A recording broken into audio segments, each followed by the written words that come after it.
andan? Bienvenidos a Posta. ¿Cómo estás, Diego? Buenas noches. Buenas noches. ¿Qué decirte de cómo andas? No estamos.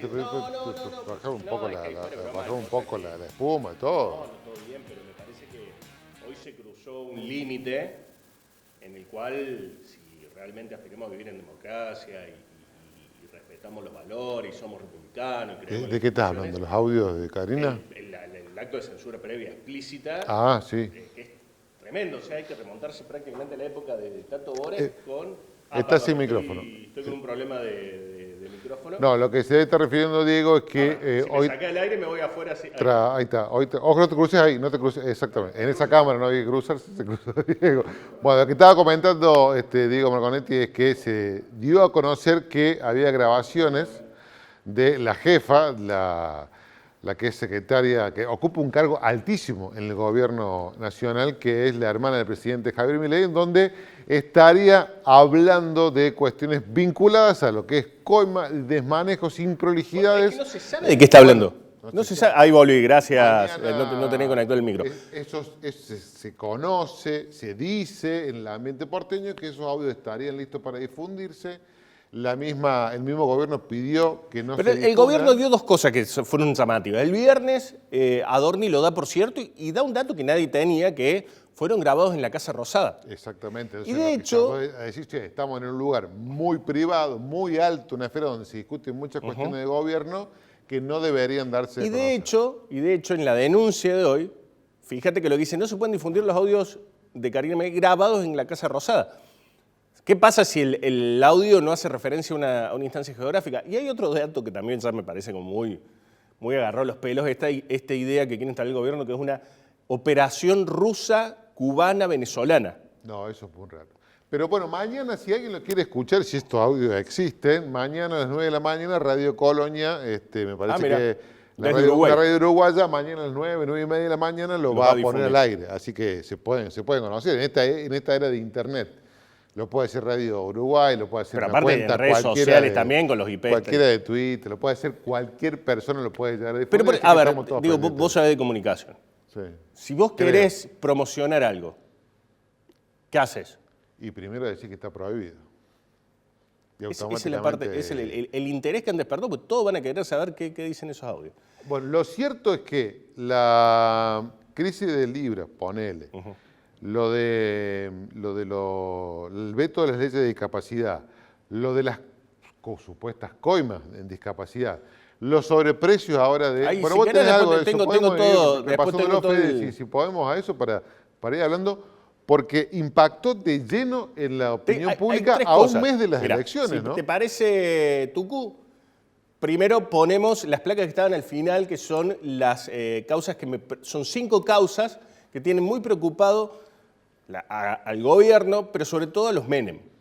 Y si vos te fijas, han producido esas causas y ese protagonismo que se le dio a los Menem, un cisma dentro de los propios libertarios. Mira, son tiros esas son las placas. Son tiros en los pies o errores no forzados. Mira, del mismo gobierno. No se alcanzan a ver acá, pero bueno, esto son los Menem, Lule y Martín. Vamos al primero. El primer caso, obviamente, es el más conocido y el que más se difundió, que es el caso Pañuelo y la Andis, que son estas grabaciones clandestinas que involucran al exdirector de la Andis, de la Agencia Nacional de Discapacidad, Diego Españolo, en el cual dice el propio Pañuelo, exactamente, que hay coimas a través de la droguería suizo-argentina que creció exponencialmente, lo contabas vos bien el otro día, exponencialmente su facturación desde que está este gobierno.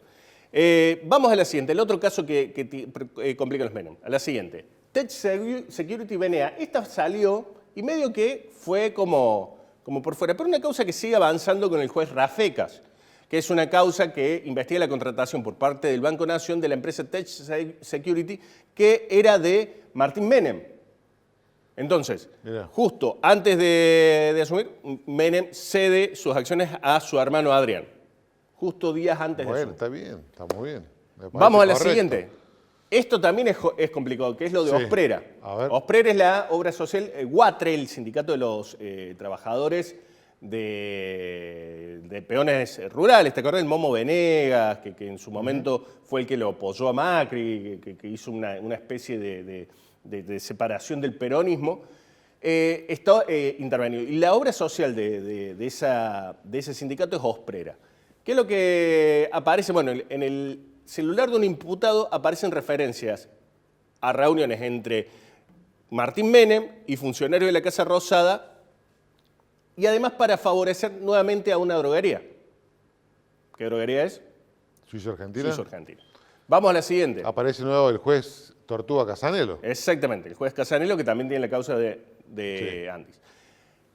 Esto del PAMI, que también pasó como, ahora toma relevancia, pero al principio pasó como desapercibido, que fueron denuncias que empezaron a aparecer en varias provincias, en Chaco, Misiones, Santa Cruz, Buenos Aires, inclusive una funcionaria de Santiago del Estero que renunció porque le pedían el 25% de su sueldo, y todos estos ligados a Lule Menem. Y también contrataciones directas a empresas cercanas Lo a más la Libertad común Avanza. de esto es el sobreprecio en los lentes de Pará, contacto. esa es la quinta. Bien, vamos. Esa es la quinta. Perdón, Esto perdón. es lo que le pedían a los funcionarios como retorno. Esta es la quinta, que es la que se conoció anoche también en una investigación periodística que dio a conocer en un programa de TN, del Grupo Clarín, que eso también es llamativo. No, pero en realidad es de propios empleados de ATE. Bien. ¿Qué es lo que yo que lo vi toma anoche, TN, que lo lo vi toma anoche en TN, TN? Más de 500 oftalmólogos denuncian sobreprecios entre 5 y 10 veces Sí. en la compra centralizada de lentes intraoculares. Lo que se licitó supera los 80.000 millones de pesos anuales con lentes que van entre 150 y 30.000 pesos. Había precios de mercado de 35.000 pesos un lente y pagaron entre 150 y 300.000. El gobierno justificó que, no exactamente en esto, pero dice, veamos bien los precios porque hay obras sociales que pagan el doble o el triple de lo que paga PAMI. Sí, que sí, paga pero no 10 veces. ¿Eh? No 10 veces. Bueno, pero digo, en este caso no, pero había Acá lo que se mostró eran facturas. La prótesis más la internación y toda la cirugía lo pagaban obras sociales mucho más caro que lo que pagaban. Acá lo que mostraban, las pruebas que mostraban eran facturas, eran remitos y facturas de la misma empresa vendiéndole a 20.000, 30.000 pesos a un oftalmólogo y a este precio, entre 150 y 300.000 Todas pesos. estas cuestiones de alguna forma están impactando en la imagen del gobierno y principalmente en la imagen de su principal figura, que es Javier Milei, a semanas de votar. Bueno, la semana que viene se vota en Buenos En la provincia Aires. de Buenos Aires. Ya Y falta viene poco. ya de un traspié fuerte yo en Corrientes, quiero ¿no? ir con Hugo Aime, porque le valoramos muchísimo y le agradecemos muchísimo que esté presente, pero quiero, Tucu, que me presente la introducción para Hugo, que es la imagen de cómo estamos los argentinos hoy, que me parece que ya lo hemos venido charlando Dale mucho un minuto que lo busca, acordá que está solo. con usted, con vos, Diego, porque, y lo hemos reiterado, y ya lo vamos a ampliar cuando estemos con De aquí en un ratito, todo depende de la economía. El futuro político y la suerte política del gobierno dependen casi íntegramente, creo yo, por eso está Hugo, de la economía. ¿Qué dice el estudio que nos va a ampliar ahora, Hugo? Hace meses que ¿qué dice el argentino? Hace meses que la situación del país y la mía personal no cambia, y esto es clave.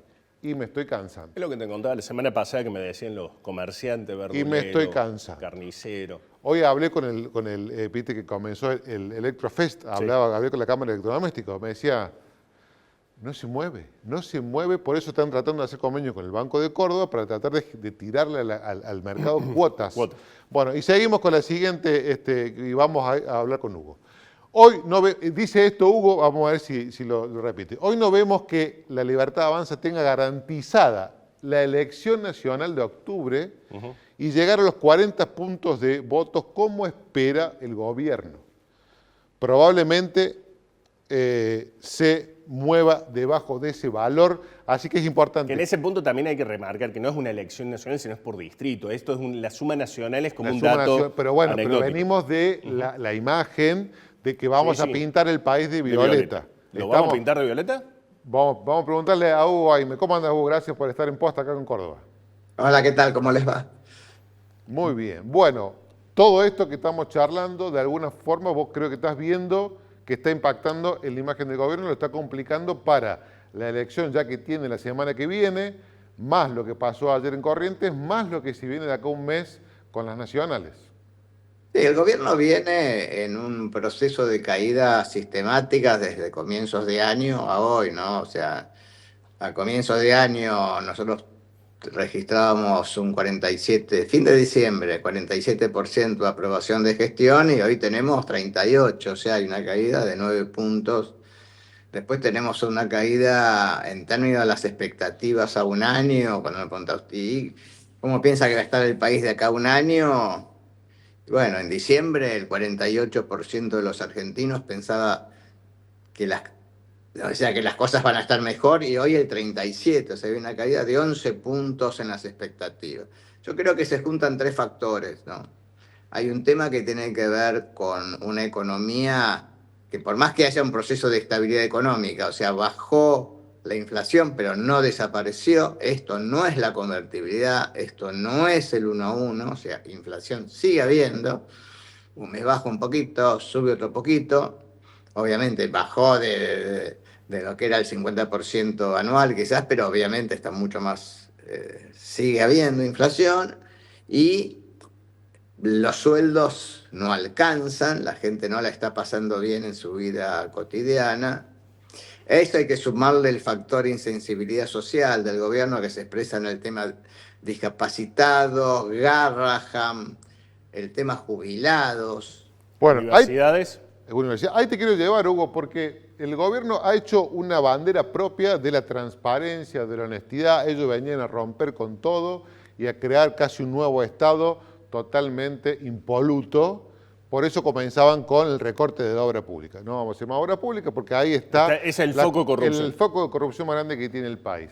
Y ahora comienzan a aparecer todos estos audios, todas estas dudas, ¿no? Que ya se va enarenando ya el piso del gobierno y ya se va enterrando ahí, ya se va hundiendo en su propio discurso. A mí me parece que lo perdimos a Jaime. No, ahí estoy. Ahí No, está. se me abrió un cartelito que no sé qué decir. Ahí está. Ahí está.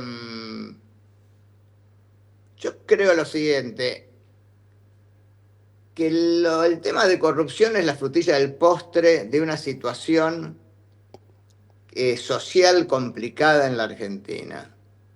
Yo digo, porque el estudio que yo realicé, el último, agarré los últimos 2 o 3 días del tema de corrupción. No estaba. Y Milei ya venía cayendo. Por eso yo insisto, miren qué pasaba a fin de 2024 y miren lo que está sucediendo ahora. Yo tuve una caída de 3 puntos en la aprobación de gestión, de 2 puntos en la imagen del presidente y electoralmente de 2 o 3 puntos. No tengo una caída brutal de un mes a otro. O sea, yo creo que... ¿Por qué? Porque el tema de la corrupción está tocando al núcleo blando, digamos, de la gente que votó a Milei, o sea, la gente que votaba al peronismo, gente pobre que votaba al peronismo, desilusionada muy fuertemente de lo que sucedió con el gobierno de Alberto, votan a Milei y se encuentran con que su situación económica no mejora, las cosas no mejoran. Es esto que yo decía, bueno, como que me dirían, che, esto no pasa nada, y encima yo me estoy cansando de la situación, y encima se quedan con la plata de los discapacitados. Entonces, eso es como que lleva al cansancio final, ¿no? Pero hay un sector que votó a Milei que desconoce la existencia de la corrupción. Dice que no escuchó, que no está aprobado. No, hay que pensar que cuando O que el 3% es poco, como Galperín, que dijo, bueno, por lo menos bajamos del 15 al 3. Sí, claro. No, pero digo, simplemente piensen en términos inversos, ¿no? Cuando la economía con Cristina funcionaba y había denuncias de corrupción, la gente que había votado al kirchnerismo tampoco dejaba de votar al kirchnerismo, por eso. Entonces, el ejemplo más claro... Hugo, y aún en su peor momento, que fue en 2015, perdió por el balotaje, lo perdió ahí nomás con Macri. Scioli. Sí, está claro, pero es una Argentina distinta, ¿no? Porque acá nosotros venimos de la crisis del 2001. Sí. La crisis del 2001 más o menos la comienza a recuperar Néstor Kirchner, termina, digamos, un proceso con Cristina que la situación que en Cristina deja el país, de acuerdo a las encuestas de ese momento, tenías un problema de inflación, un problema de inseguridad, un problema de, sí, el país crecía, pero había trabajo en negro, no había trabajo en blanco, tenías cepo. Impuesto a las ganancias. Claro, tenías una serie de problemas. Vas al gobierno de Mauricio, nada. De pobreza cero a pobreza del 50%. Tuvo el pico ese en 2017 que le sirvió para la elección nacional y después 2018 se cayó como un piano. Exactamente. Vamos al gobierno de Alberto, decepción total, Sí. tanto de parte de quien lo votó como de quien no lo votó. Y bueno, entonces era probemos al nuevo, pero el probemos al nuevo está atado con alfileres. Entonces, el gobierno para mí está en una crisis previsible en la medida en que tiene estrangulada la economía del 70% de los argentinos. Hay un 30% que la está pasando más o menos bien y hay un 70% entre que o no llegan a fin de mes o que llegan apenas y tuvieron que cambiar los hábitos de compra. Entonces, todo esto es lo que hoy está, digamos, uno pensaba de que iba a explotar pasadas las elecciones, bueno, explotó antes del proceso electoral de octubre. Y Cuando yo digo, ese no sé 70 que dice, bueno, ya está, que vos reflejaba así en esa imagen que poníamos, ¿qué hace en octubre? ¿O qué hace el próximo fin de semana en Buenos Aires? Bueno, el problema es este. Es muy probable que el peronismo gane y el oficialismo pierda. En Buenos No Aires. sabemos los valores. Yo, como no tengo encuestas sobre la provincia, puedo intuir lo que va a pasar, básicamente por la experiencia. Porque Sí. piensan que es una boleta de dos cuerpos.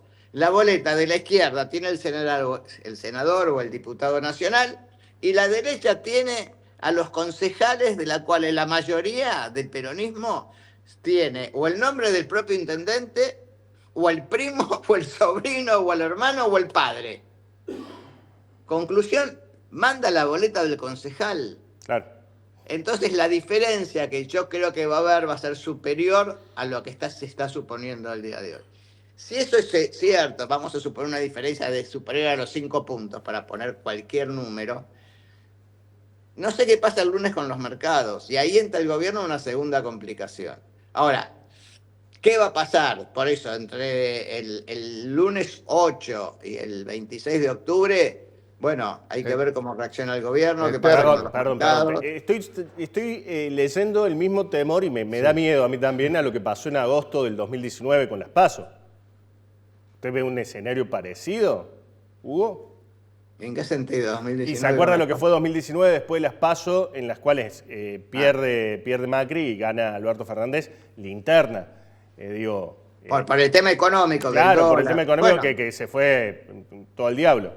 yo creo que es probable que haya... A ver, yo no soy un experto en los mercados. Lo que yo tiendo a creer es probable que pegan una primera alerta y estén esperando ver el resultado de octubre. Cuando yo digo el resultado de octubre del gobierno no va a ser muy bueno. ¿Por qué? Porque el gobierno está hablando que de 42, 43, 45 puntos de voto. Yo hace un mes podía suponer que era muy difícil que el gobierno baje de los 40 puntos nacionales. Hoy me cuesta verlo arriba de los 40. O sea, yo creo que mi hipótesis, hoy, no sé, cuando llegue octubre es otra historia. Hoy yo lo veo en los 38 puntos nacionales al gobierno. Hay que pensar que Macri sacó 42% de los votos, ¿no? Con ingresos a la alza y lo que fue el último buen año de la economía argentina desde 2017 a la fecha, ¿no? Si uno hoy quisiera hacer una comparación, digamos, en el mes de agosto, previo a la elección intermedia, Milei tiene 39% de aprobación. Cristina, que perdió en 2013, tenía 39, o sea, un punto más. Mira. Está bien, pero peleaba contra una fuerza más unificada. Sí. Y Mauricio, que ganó, tenía 43% de aprobación de gestión. O sea, arriba de Milei. Y lo que no sabemos es, entonces la pregunta es, en septiembre, ¿Milei se estabiliza, crece o sigue bajando? Y eso me parece que va a depender de la elección de la provincia de Buenos Aires. Ahora, Hugo, con toda su experiencia política, ¿hay falta de manejo político de este gobierno? Digo, por ejemplo, hablamos recién lo de este pedido de censura previa, que a todas luces, porque no hay uno que salió a apoyarlo, dice, se está comiendo cachetazo de todos lados, pero por algo que es absurdo, ¿hay inexperiencia a la hora de manejar la crisis? ¿Qué está viendo ahí desde No, ese está cuestión claro política? que hay, a ver, yo creo que el gobierno se confundió el gobierno con las encuestas, ¿no? Y viendo la crisis, aceptó, dijo, bueno, acá hay una crisis de la dirigencia política. Sí. Yo me como al PRO, avanzo sobre las provincias, convierto el país en violeta y después que vengan a hablarme que es lo que dijo el presidente a los 24 gobernadores cuando le dijeron dame la plata que te estás quedando, devolvérmela a las provincias, que le dijo a los gobernadores, los espero después de octubre, ¿no? Ujú. Bueno, me parece que esa era la estrategia de Karina y del presidente. Otra me parece lo que expresan quizás Caputo y Franco, con mucho más idea de lo que es la gobernabilidad. A mí me parece que Karina y los Menem, digamos, compraron como si fuera Carlos Menem, pero Carlos Menem, cuando hubo crisis, y había crisis partidaria y crisis de credibilidad en la política, recurrió a Palito Ortega y a Lole Reutemann y a Daniel Scioli. Quiero decir, eran personas reconocidas en la sociedad civil que se metieron en la política. Ujú. El presidente está poniendo candidatos en las provincias, en general desconocidos, exacto en las provincias en las cuales hizo acuerdo con los gobernadores, que son las provincias, en general no se va a elegir senador. Entonces, hay toda una forma de ver la política del gobierno que es complicada porque, a ver, su votante está esperando una nueva forma de hacer política. Ellos ponen, por un lado, desconocidos, pero por otro, la política se lo arma el apellido Menem. Claro. Bueno, pero ellos creen que la marca es más importante que cualquier persona que lidere Bueno, la acá en boleta. Córdoba pusieron a alguien que no lo conoce. Acá en Córdoba, exactamente. Nadie, de hecho, y no lo conoce nadie, y tampoco habla como para que lo conozcan, ¿eh? O sea... Bueno, pasa que esta semana fueron bastante complicadas. Bueno, como para pero lo que se haga mismo, hablar. ¿cuánto tenés para empezar a mover un candidato? Bueno, es que es la idea que, por eso, un partido político que no es conocido, digamos, que se está formando con gente desconocida y es complicado, por eso está todo jugado a las virtudes del presidente y la imagen del presidente, pero está en caída esa imagen. Entonces está en una situación complicada. Yo creo que se van a quedar con el núcleo duro. Además, hay que pensar que en las provincias, porque ellos están armando kirchnerismo o libertad. Pero eso funciona perfectamente, quizás para la provincia de Buenos Aires. No veo que en Córdoba sea kirchnerismo en libertad, en Tucumán tampoco, en Santa Fe Bueno, tampoco. hablando de Córdoba, ¿cómo ve la imagen y para allá, para ir liberándolo, gracias por su tiempo? ¿Cómo lo está viendo a esta conformación, construcción de la Liga de Gobernadores? No, a mí me parece que es interesante como una expresión política nueva. Hay una demanda, yo creo que cuando el PRO deja de existir y un peronismo de centro deja de existir como expresión, es un agujero que alguien tiene que llenar. Bien. Y me parece que es un comienzo interesante. El tema es cómo pueden seguir sumando luego sectores por derecha y por izquierda, ¿no? Para poder crecer. Hoy uno puede pensar en una proyección de más o menos 10, 12 puntos nacionales en las elecciones de diputados. Me parece que si el gobierno entra en crisis, el peronismo hay que ver cómo resuelve sus internas después de que gane Kicillof en septiembre, hay que pasa a ver en octubre y el lío que tiene Kicillof con Cristina y viceversa.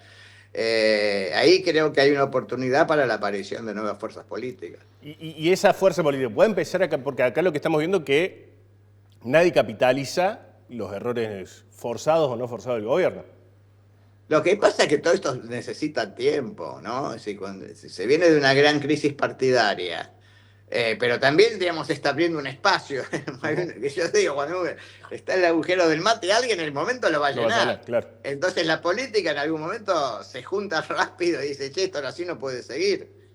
Entonces a mí me parece, digamos, que pasado octubre y hacia marzo del año que viene ya vamos a ir viendo nuevas conformaciones políticas en la Argentina. Ay, me da un placer. Muchísimas gracias por su tiempo. Muchas gracias, Hugo. No, gracias a ustedes. Gracias. Vamos a ir cerrando esto, si te parece, Tucu, con las placas, y Juan, con las placas de imagen, de los datos que iba mostrando. Hay un par de encuestas que tenemos del fin de semana de... Acá está, la preocupación avanza por los números de las encuestas. Estamos creativos con la... Sí, con mucho IA tiraste. Sí. Bueno, pero no importa. Esto es Está encuesta como- de Sudán Córdoba. Está como que Pergolini, con mucho. Podríamos sumarle más videos si querés. Bueno, Está muy bien, está muy bien. Me gusta, me gusta. Me gusta, me gusta. Puedo, hago lo que puedo. Sí. ¿Qué tan convincentes y creíbles son las respuestas brindadas al momento por el gobierno de Milei con el Coinmasgate? Esto es interesante porque es entre quienes votaron en segunda vuelta a Massa y a Milei. Obviamente que los de Massa, el 98% no le cree, y de lo que queda, el 1,6% no sabe. O sea, solamente un 0,4% sabe que se levantó medio cruzado y dijo que le cree. Pero de los votantes de Milei ya empieza a haber esta franja de casi un 27%, un 28% de gente que no le cree, no le convence las explicaciones que vienen dando. Esto que hablamos, se va consolidando, lo acaba de decir Hugo, un núcleo duro. Vamos a la siguiente. No, pero nos pasamos muchas, Tucú. No, vamos más allá, antes. Te fuiste 18 estaciones. Vamos de nuevo al principio. Sí, fuimos a la primera. Vamos a poner la primera que iba, que es justo la que tenía la anterior a esa. Anterior a esa, la estoy viendo fuera de aire. Anterior a esa tienen que haber otras. Pero si vamos a estar así, lo hagamos en vivo para que la gente lo lo que pasa es que Bernau le metió unas placas donde no tenían que ir. No, yo no puse ninguna. No. ¿Esas no son tuyas? Ahí está, esas son. Ahí está, no. Es la única que hay. No están las otras. Bueno, listo. Vamos entonces a donde nos quedamos. Vamos a la siguiente. Esto es del CEOP. Era interesante también porque mostraba, los Menem, una gran parte del votante de Milei cree que a los Menem hay que decir, basta. Hay que echarlos. Hay que sacarlos Bien. porque nos están arrastrando. Esto es CEOP. Sí. Bachmann, también una encuesta que se conoció hoy y que lo que marca es también una caída sin precedentes de la imagen de Milei. Está en Está en el 40, decía, en el mismo nivel de septiembre del 2024. Bien. Un saldo neto de menos 18 puntos, con un muy mala del 49%, o sea, está complicado. Vamos a la siguiente. El mismo pregunta, ¿quién en la corrupción de discapacidad? 6 de cada 10 creen que hubo coimas. Sí, ya es una cuestión de creencias, ya no podemos ahí. ¿Quiénes son los responsables que señalan? Bueno, a Karina Milei el 65%, Lule Menem el 62%, Diego Españuelo 59% y Milei todavía más a salvo con el 46%. Es como que acá se cortaría la sangría si todavía el presidente quisiera, pero bueno, tiene que entregar a la jefa. Yo no lo veo entregando a la jefa. No, ningún. Ni a la Cuando dama. yo le preguntaba eso a Slavín, que se lo pregunté el otro día, lo llamamos a la radio para comentar el reportaje que fue trunco acá, y le pregunté si recordaba a un político que haya entregado a algún jugador tan fuerte de su gobierno, y dijo, no, ni Menem lo hizo. No, lo que pasa es que aparte no hay, tampoco es que no hay antecedentes de una hermana tan empoderada. Vamos a la siguiente. Sí, tenés cobre, Impacto electoral. El 42,9% cree que puede influir en su voto. Del núcleo duro de la Libertad Avanza el 12%. Esto se parece mucho a lo que me dio Sudán Córdoba, que también le daba entre el 12 y el 13% del votante de Milei que cambiaría su voto. De los ex votantes de Milei en el balotaje, el 26% cree que va a elegir otra opción o los que no votan. Este es el núcleo blando, digamos. Los que votaron otra fuerza, por ejemplo el PRO, que es bastante más reactivo a los hechos de corrupción que este votante más duro. Equivale casi unos 15 puntos en juego, lo que marca, insisto, CEOP. el CEOP. Y vamos a la siguiente, creo que esa es la última. Y bueno, y estos son los datos también de Corrientes.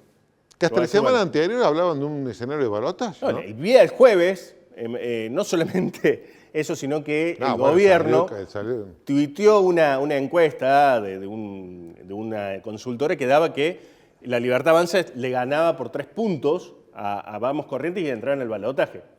Entonces, tenés Vamos Corrientes sacó el 52%, que acá también hay varias lecturas políticas que hay que hacer desde Córdoba también. Limpiar Corrientes, que era el kirchnerismo, el 20%, o sea, ganó primera vuelta muy tranquilo. Colombi, que le resta acá, porque Colombi es el ex gobernador y padrino político de Valdés, le sacó un 17%, y la Libertad Avanza al último tranquilo con el 9,5%. Con Karina apedreada el jueves. Claro, el jueves y que anterior. dicen que podría haber sido el 12%, pero bueno, Hubo ahí un 3% que no se sumó. Pues hablando del 3%, eso... Acá está, apareció en las otras placas, mirá. Ya. Esto era. Para que me quiero ir con el Sí. 3%. Que Nivel de acuerdo con la siguiente frase. Karine, Milei y los Menem deberían renunciar a los cargos. El 65% dice que sí. Pero pará. Vamos a la siguiente, porque esto es lo importante. El votante de Milei, ¿qué dice? De los que votaron, obviamente más, el 91% dice que sí. Pero, las sospechas de corrupción te van a hacer cambiar el voto. De nuevo, el 12% dice, che, yo lo iba a votar y ahora no. Casi 13, sí. Entonces guarda con eso. Vamos a la siguiente. O ahí ya termina, creo que esta era la última.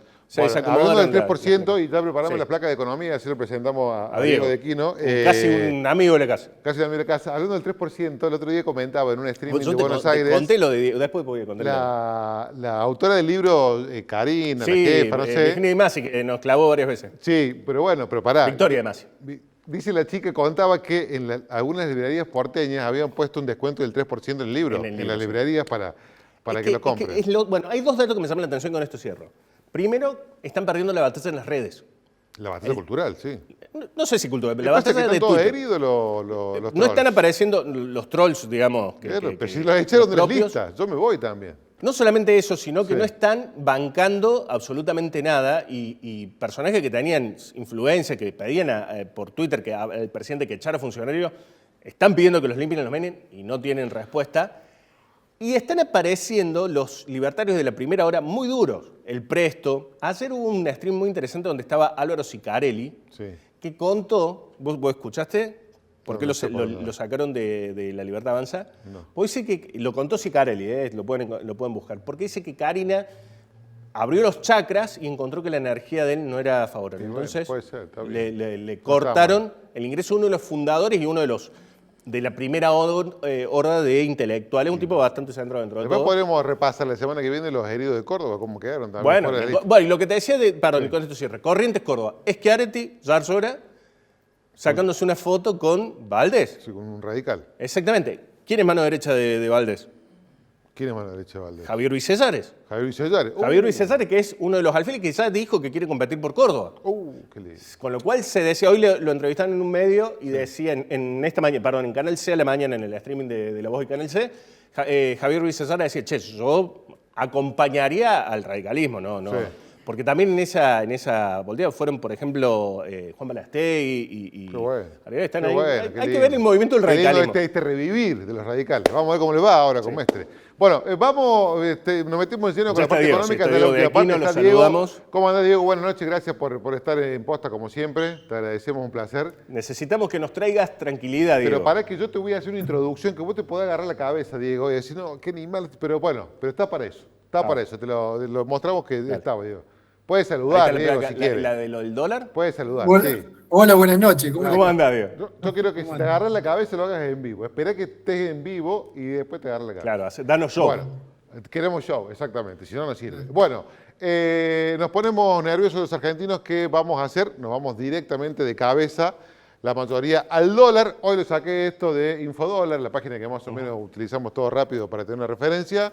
Estaba el Blue en 1.384 con una suba de 28 pesos, en el Banco Nación en 1.385, un poquito más alto, y en Bancor también replicando el Banco Nación en 1.385 el dólar. El gobierno, ¿qué nos hizo? ¿Qué nos explicó? ¿Qué lanzó hace un par de meses, en abril? Que no había, había bandas cambiarias. Galicia estuvo en 1.390, En Galicia, bueno, 1.390, estaba más alto que el dólar blue. Sí. Tomé dos bancos públicos referentes, me parece muy bien el aporte. El gobierno nos explicó que ya no había más, ya se unificaba el dólar y que había un sistema de bandas cambiarias. Hay bandas, lo dijeron varias veces. Al comienzo de las bandas se habían achicado. Claro. Y el dólar iba ahí flotando entre 1.000, 2.000, un poquito abajo de 1.300, arriba de 1.100. Claro. Iba ahí flotando Caputo ahí. Dijo, che, si está bajo, compra. Compra campeón, claro. Dijo Caputo. Sí. Si te gusta, compra campeón. Y compraron campeón porque el dólar empezó, mientras nos acercamos a las elecciones, cada vez más alto, cada vez llegando al techo de la banda. Vamos a ver qué hace el gobierno. Seguimos, Fede. Y acá quiero que preste atención, Diego, para que... Diego, el Tuco y Mariano. El Diego... Acá quiero que preste atención, Diego. ¿Qué pasó? Primer tiro en el pie del gobierno, según dicen muchos de los economistas, fue el desarme de Las famosas LEFIs. Las LEFIs. Bueno, acá están las LEFIs. Los bancos tenían 6.300 millones de pesos en LEFIs. El gobierno se las compró con dos mecanismos. En ese ida y vuelta de plata, yo lo puedo explicar, pero más o menos acá tenemos los montos, 9.000 millones más 15.000 millones. En ese ida y vuelta de plata entre LEBAC y bonos, qué sé yo, le sumó al Estado, el gobierno que no emite, le sumó el 30% de la base monetaria. O sea, hay más pesos culpa de las LEFIs dando vuelta. Pero dice, no, pará. Si hay pesos dando vuelta en Argentina, ¿qué hace el argentino? Compra dólares. Compra dólares. Entonces, lo importante es que no compre dólares. Por eso subieron tanto las tasas de los plazos 60%. fijos. El Galicia está en 60% en 2 meses, pero están alrededor de eso. Subieron todas las tasas. ¿Qué significa que suban las tasas? Que no hay más crédito, porque te vas a ganar más plata, pero también va a haber menos crédito. Bueno, seguimos. ¿Y menos crédito qué significa? ¿Menos qué? Seguimos, Tucu. Menos consumo. Si hay menos crédito, hay menos consumo. Por eso están los comerciantes, que te explicaba hace un ratito, desesperados porque el Banco de Córdoba saque promoción en tarjeta de crédito. ¿Qué dijo Clarín el fin de semana? El sábado, en julio, se compraron 5.432 millones de dólares. La mayor cifra en 6 años. Bueno. Nación lo completa, esta información, el domingo, porque dijo, vos tenías esa, yo me la había guardado para el domingo, mirá lo que yo te digo el domingo. ¿Qué dice el diario Nación el domingo? Que el gobierno vendió dólares. Cuando el Fondo Monetario le está pidiendo que compre dólares porque tiene que hacerse reserva y el gobierno dice que son muy fuertes, que ellos hacen reserva, no. Salió a vender dólares, ¿para qué? Para que no haya inflación. El gobierno necesita que el dólar se mantenga abajo de los 1.400. La idea era abajo de los 1.350, 1.300, ya es abajo de los 1.400. Así que salió a vender dólares. Y ahí cerramos con esto, que son los plazos fijos. Tomé de referencia igual, de nuevo, el Banco de Córdoba, que está en 52%, en la tasa anual, el Banco Nación está en 47%, el Macro está en 48% y el Galicia está en 44%, en la mensual está en 60% si lo dejás 2 meses. Es decir, lo dejás 60 días. Bueno, más o menos esta es la introducción, Diego, por eso te hemos llamado. No te vamos a preguntar de entrada si te vendemos dólares o no. No, eso lo vamos a dejar para más tarde, final. Pero ¿qué es lo que estás viendo vos? Mirá, lo que veo, me parece que hiciste un buen resumen rápido, ¿no? Pero el gobierno ha cometido errores propios, ¿no? Venía con un partido bastante ordenado, digamos hasta abril, ¿no? Después que hace el acuerdo nuevo con el fondo. Y a partir de allí decidió emprender medidas sin ningún propósito más que tener razón, ¿no? En términos futboleros, yo hago la analogía, es como que el gobierno venía ganando el partido 2-0, faltaban 5 minutos y en los últimos 5 minutos empezaron a sacarle la lengua al rival y a hacerle gesto obsceno a la hinchada contraria. Y a sacar defensores para poner más delantero. Sí, pero ni siquiera, porque no es que jugaron más bonito. En realidad se dedicaron a provocar, ¿no? Porque el tema de retirar las LEFI tiene que ver con eso. Las LEFI, en realidad, técnicamente, ¿qué son? Una manera que tenía el Tesoro y el Banco Central de remunerarle los excedentes que tenían los bancos. ¿Eso qué significa? Explícalo más básico todavía. ¿Qué son los excedentes? Los bancos reciben mucho más depósito de lo que prestan. Bien. Arranca por ahí, ¿no? ¿Y por qué no prestan más? ¿Y por qué no prestan más en lugar de ese excedente ponerlo? Bueno, ahí está la cuestión, ¿no? Los bancos, por la coyuntura histórica, el sistema de crédito argentino se fue pagando, y la verdad que todos lo sabemos, ¿no? No había crédito hipotecario en absoluto hasta hace un año atrás, los créditos prendarios eran en cuenta-gota, los créditos personales eran solamente para bancarios, ¿no? Es decir, por fuera del sistema bancario, que eran tasas usurarias, ¿no? El sistema bancario se fue pagando en materia de crédito. Vos decís, bueno, ¿y cómo viven los bancos? Bueno, los bancos viven de tomar depósitos a una tasa y prestarlo a una tasa un poco más alta. Ese sería el juego, ¿no? Ese es su negocio, su business. Es lo que vimos en el secundario. En el secundario te Exactamente, ¿no? Es como un comercio. Compra un producto, lo pone en venta y lo tiene que remarcar un poco para poder ganar. Claro, pero pasa en el caso de los bancos no hay demanda. Ese es el problema que hay en Argentina. no hay demanda suficiente, es decir, el sistema financiero, la oferta, está sobredimensionada respecto a la demanda. Es decir, hay muchos más bancos de los que podría sostener un sistema atado a una demanda privada, ¿sí? Entonces, ¿cómo se sostuvo todo esto, inclusive actualmente, ¿no? Y se sostuvo con bicicleta financiera, ¿no? Que los bancos, lo que no prestaban a los privados, se lo prestaban al Banco Central, con las LELIQs, con las LEVAQs, bueno, en un momento estaban parados entre los particulares y el central con las LEVAQ, pero siempre le decía, mira, a mí me sobra esto todos los días, si vos no me lo tomás, yo lo reviento contra dólar, sería, ¿no? Que ahí viene el juego, claro, ¿no? Porque prestarlo, que sería estructurar cartera, es decir, ir a los particulares y prestárselo, las tasas que los bancos tienen en Argentina son extraordinariamente altas, más allá de esta coyuntura que son más altas aún, son extraordinariamente altas respecto a la tasa de toma de depósito, ¿no? Hay una tradición que te pagan 10 y cuando vos pedís el crédito te prestan tu misma plata o la de tu papá que está en el banco al 25. Y vos decís, claro, ¿no? Bueno, eso perdón, me digo, y en el mundo normal, ¿cómo funciona? ¿Cuál es esa diferencia de tasa? Por ejemplo, no sé, en Brasil, en Chile o en Uruguay. En el mundo normal, los bancos sostienen la estructura, sí, con lo que son los ingresos por servicio. ¿Qué sería el ingreso por servicio? El mantenimiento de la caja de ahorro, el mantenimiento de la cuenta corriente, la renovación del plástico, ¿no? Con eso sostienen los gastos corrientes. Más o menos pagan sueldo, más o menos pagan alquiler, para decirlo así. Por encima de eso viene el negocio financiero, es decir, yo recibo plata de terceros y tengo la capacidad de administrarla para hacerle ganar dinero a ese tercero porque le estoy pagando una tasa y ganar yo la diferencia, ¿no? ¿Cuánto se necesita de spread en una condición de este tipo donde los ingresos por servicio cubran los costos por servicio? Bueno, tiene que ver con la rentabilidad que busque ese banco, ¿no? Y en qué momento comercial está. Hay bancos que arrancan, tienen mucho capital propio, tratan de ganar mercado, hay bancos que son maduros, que intentan mantener una rentabilidad, ¿no? En promedio. Pero lo normal sería que la diferencia entre la tasa pasiva, ¿no? Que es la que te paga el banco, y la activa, que es la que te cobra cuando le pedís plata, no debería tener una diferencia mayor del 25 al 35%. O sea, estamos dando mucha vuelta, Diego, para explicar que en Argentina los bancos no funcionan de banco, digamos. Hacen otro negocio. Bueno, es mucho lo que se leyó en Twitter de eso, ¿no? Los bancos están acostumbrados a no trabajar de banco desde hace muchos años. Claro, pero ahí viene el asunto del gobierno, ¿no?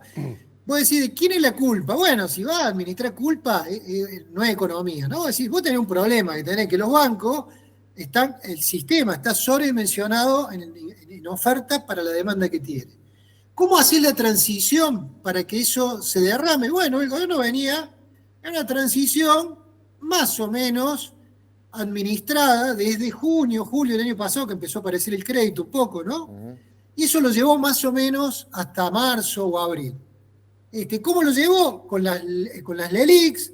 Después se encapricharon, que ese fue el primer capricho, de decir, no queremos LELIQs porque le vamos a limpiar la hoja de balance al Banco Central de manera tal que quede prístina, entonces te voy a dar LEFI. ¿Qué significa? Es que el que te va a pagar no va a ser el Banco Central, sino va a ser el Tesoro. Entonces otro balance, le saco este pasivo contaminado y se lo paso al Tesoro. Con lo cual la hoja del balance del Central va a lucir mejor. Ahora, el problema es que el sistema financiero entre medio no cambió, ¿no? Y sobre eso habíamos bajado, decidieron acelerar, yo creo con una especie de capricho absurdo, tecnocrático, de pizarrón, ¿no? Como si fuera el fútbol, ¿no? Es decir, ¿no? Yo juego al límite, ¿no? Si total tengo la razón. Y la razón era, no puede haber, la razón era, no estoy ampliando la base monetaria y no estoy imprimiendo. Y la inflación es netamente un fenómeno monetario. Es el argumento del gobierno, que es un fenómeno monetario en todo tiempo y lugar. Mi aseveración profesional es que la inflación es un fenómeno monetario en el largo plazo. ¿Qué significa el largo plazo?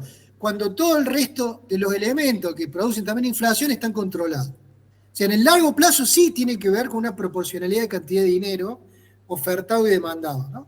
Ahora, en el corto plazo hay otros factores, y en el cortísimo plazo, que es de un viernes para un lunes, ¿no? De un mes para el otro, y hay otros factores, inflación de costos, hay inflación de pass-through, ¿no? El dólar que pasa a precios, hay inflación inercial, vos tenés contratos que están indexados, es decir, la inflación del mes pasado se te pasa al mes siguiente.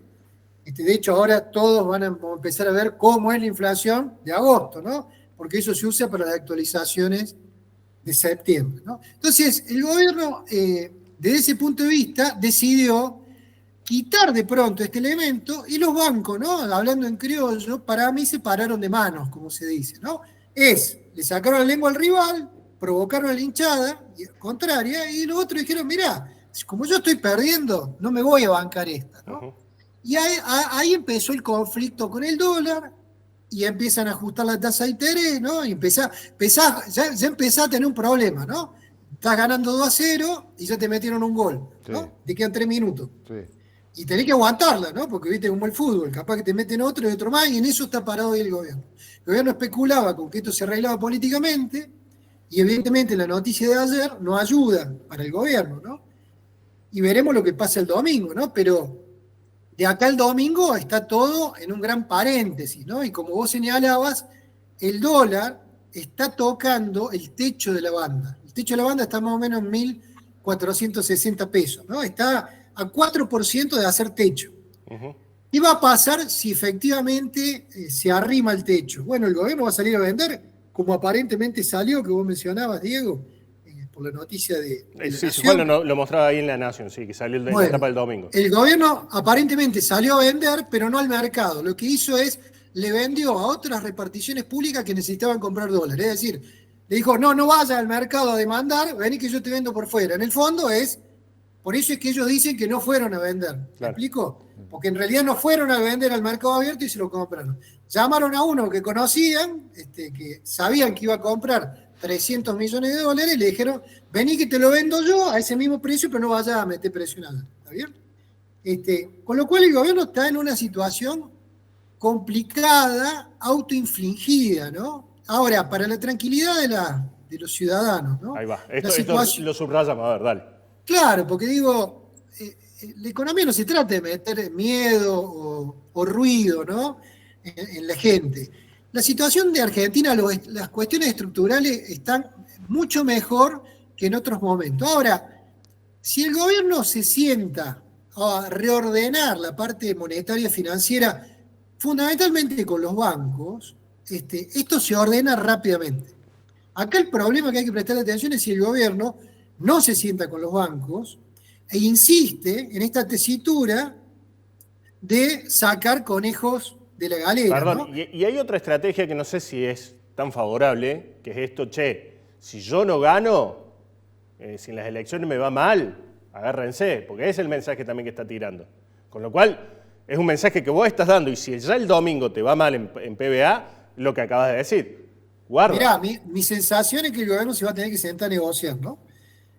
Como le pasó con el Fondo Monetario, viste que con el fondo no se querían sentar, no lo dejaban venir, se terminaron sentando y arreglaron. Con los bancos se van a tener que sentar a arreglar. Ahora el tema es, ¿cómo arreglás? Si arreglás antes, durante o después. Claro, si se sienta poderoso ganando las elecciones o se sienta débil aceptando lo que venga. Tenés el dedo en la boca.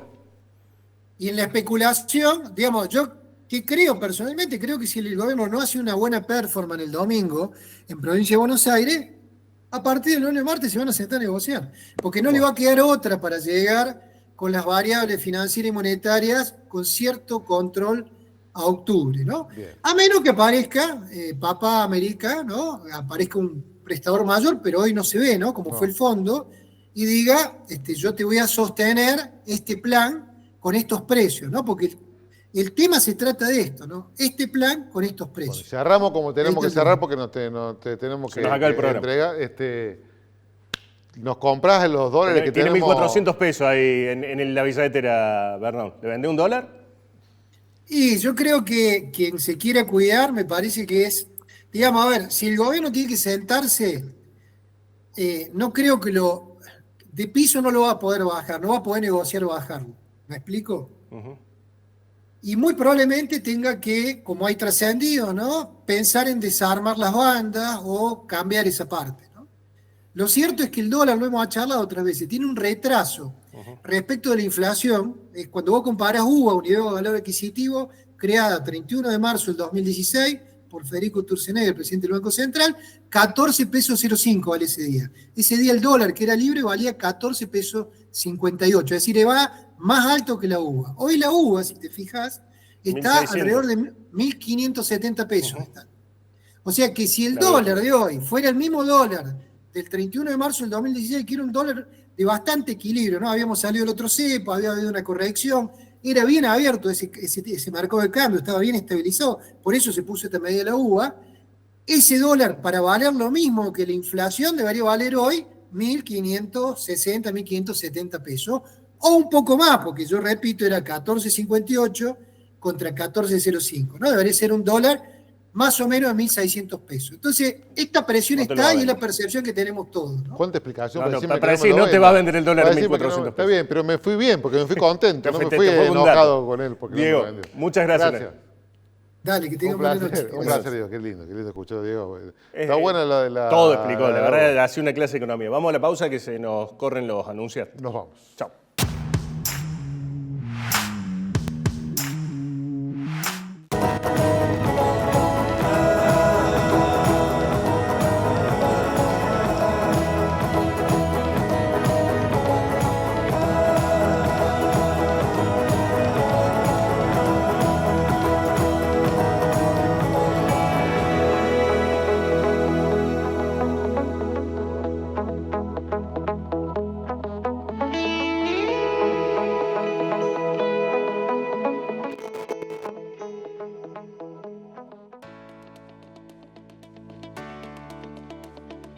El Boleto Educativo Cordobés es un programa que hemos fortalecido en 2024, llevando a 297.000 el número de alumnos y docentes de todos los niveles que lo utilizan.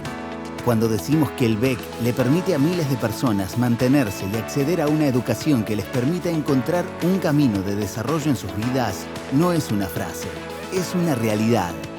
En 2024, la deserción escolar en Córdoba alcanzó su nivel más bajo. Un 99.6% de los estudiantes se mantuvieron en el sistema. Esta mejora respecto del año anterior significa 4.300 alumnos más que siguieron sus estudios. Esto es más igualdad, más oportunidades y menos niños y jóvenes que quedan librados a su suerte en las calles cordobesas. Además, en promedio, a los docentes que lo utilizan les permite mejorar sus ingresos en un 5%. No son números, no es un Excel de ajuste. Son personas, son cordobeses a los que no podemos ni vamos a abandonar. La educación es el pilar del desarrollo y el futuro de Córdoba. Por eso, Córdoba es Córdoba. Con el apoyo de todos, seguimos haciendo. Gobierno de Córdoba. Gestión Martín Yarlora. La Guardia Urbana Municipal ya cuenta con armas menos letales para prevenir delitos y conflictos en la ciudad de Córdoba. Tomamos la decisión con el gobernador Martín Yarlora de llevar adelante el abordaje de la seguridad ciudadana desde los gobiernos locales. El trabajo integrado, articulado, para nosotros es una bandera que queremos llevar siempre bien arriba porque entendemos que el único objetivo que tenemos es trabajar para la gente. Estas armas se utilizarán para reducir o disuadir a agresores en diversas situaciones, llevando más seguridad a los vecinos y vecinas de la ciudad. Córdoba Capital. Juntos, hacemos más.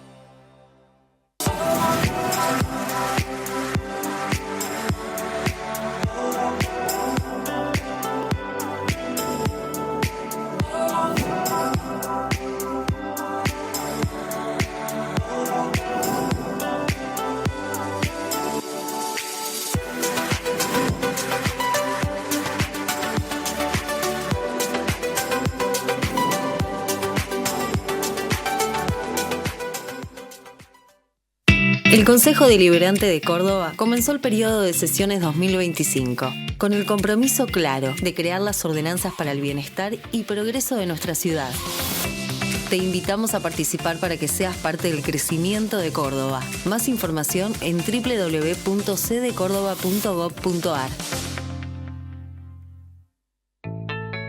Pensamos en que podíamos buscar la forma de conseguir pagar un lote. Ahí dijimos, bueno, sí, nos encantaría la casita de Horizonte en un lote propio, más que en fracción en Córdoba. Además de acceder a una casa digna, una vivienda digna y tener la posibilidad de pagarla, además poder elegir dónde y cómo es excelente. Si tenés lote propio con escritura o lote propio con boleto de compra-venta, acércate a Sarmiento 251 y consulta tu caso. Te esperamos. Horizonte, los pies sobre la tierra. EPEC, para seguir creciendo juntos.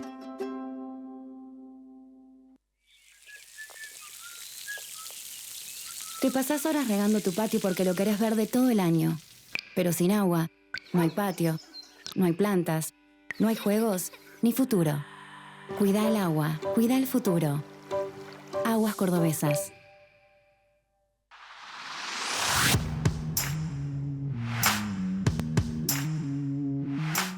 Tengo dos datos ya finales para cerrar, Diego. Primero, el precio de la carne. ¿Vos estuviste comprando carne? Compré carne, no, asada no. ¿Asado compré, envasada y conseguí algunos cortes, pero bueno, Durango. Según la Defensoría del Pueblo de Córdoba, la carne de vaca, principalmente la nalga, la paleta, la carnaza, el asado es toda la carne que tiene hueso. La pulpa. La pulpa, sí, la carnaza un poco para la molida, que también está la molida ahí. Todo, el pollo, todo bajó el precio. Lo que va a conseguir hoy en la carnicería es mucho más barato que el mes anterior. Por ejemplo, la nalga bajó casi un 5%, la paleta un 4,66%, solamente subió, inexplicablemente, no sé cómo llegaron a esto, la falda casi un 5%. Primer dato que me parece importante, ver qué pasa en las carnicerías, baja o no. Me lo confirmó un carnicero, me está diciendo que no están vendiendo nada. No están vendiendo nada, la media red sigue subiendo y están acomodando algunos precios para sacar, la mercadería. Claro. Seguimos con este otro dato. O sea, la carnecita está media largando. Bueno, no sea así. Escúchame, esta es la boleta con la que vamos a enfrentarnos en el cuarto oscuro. Va a tener no este tamaño, va a ser un tamaño más o menos de 50, 60 centímetros. Están discutiendo para achicarla un poco, para hacerla un poco mejor visible. Primer dato, no se ven acá mucho los colores, pero tenemos violeta, tenemos 1, 2, 3, 4 violetas. Bueno, todos los libertarios. Para la Libertad Avanza. ¿Cuál vas a votar si el señor Gonzalo Roca casi es inexistente? Claro. O sea, no es conocido, solamente se conoce luego la Libertad Avanza. Allá al fondo está Schiaretti con Provincias Unidas. Me parece que le van a hacer cambiar el logo con la bandera de Córdoba. No le gusta mucho. Y este otro, y me despido, está el alfajor Tatín, que también se lo van a hacer cambiar porque está poniendo quizás la imagen de otra marca, por más que sea el otro día se subió una foto, yo me puse que lo sigo. Por más que sea su con Karina, pese que los limpió, o sea, fueron a pedirle ahí la bendición a Karina. Chau, nos vemos hasta la semana que viene. Hasta la semana que viene, chau.